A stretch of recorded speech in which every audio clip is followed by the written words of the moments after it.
కరీంనగర్లో పోలింగ్ సరళిని మా ప్రతినిధి అలీముద్దీన్ ప్రత్యక్ష ప్రసారం ద్వారా అందిస్తారు.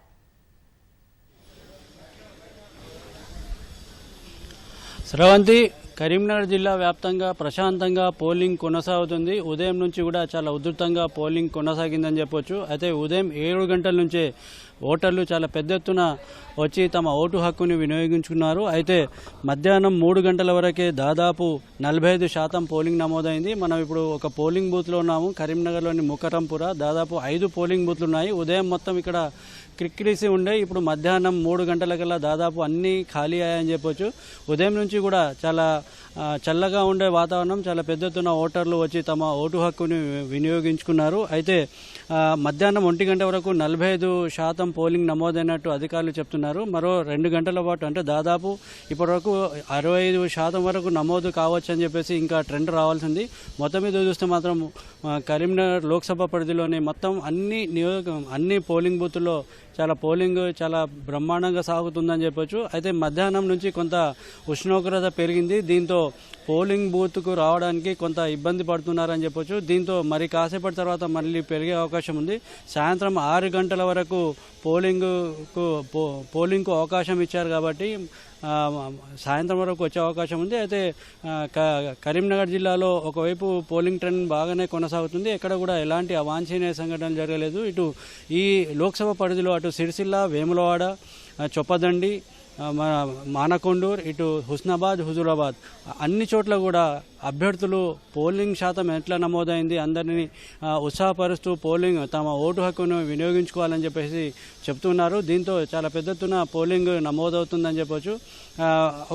మరోవైపు పెద్దపల్లి లోక్సభ పరిధిలో మాత్రం మరో గంటలో పోలింగ్ ముగియనుంది. అటు మంథని, మంచిర్యాల, బెల్లంపల్లి, చెన్నూరు.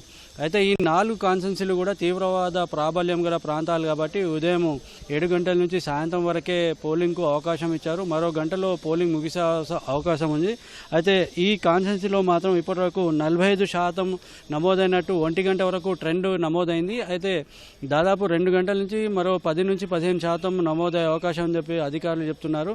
అయితే ఎక్కడ కూడా ఎలాంటి అవాంఛనీయ సంఘటనలు జరగలేదు. పెద్దపల్లి జిల్లాలో అటు మంత్రి శ్రీధర్ బాబు కూడా చాలా చోట్ల ట్రెండ్ను కనుక్కుంటున్నారు.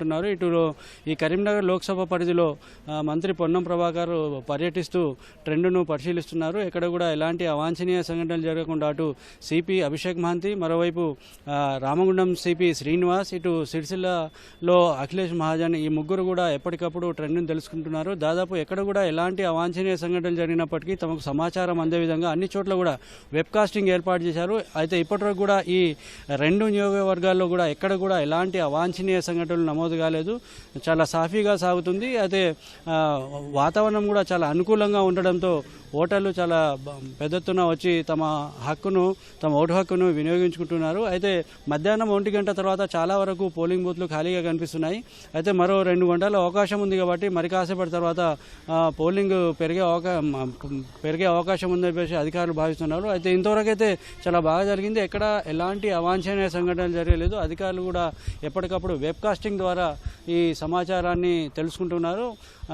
ఎక్కడ ఏ సాంకేతిక లోపం ఏర్పడినప్పటికీ అక్కడికి సిబ్బంది చేరే విధంగా కూడా చర్యలు తీసుకుంటున్నారు. మొత్తం మీద చూసుకుని మాత్రం ఇటు కరీంనగర్, అటు పెద్దపల్లి 2 లోక్సభ పరిధిలో ప్రశాంతంగా పోలింగ్ కొనసాగుతుంది. కరీంనగర్ నుంచి తిరుపతితో అలీముద్దీన్, ఈటీవీ న్యూస్.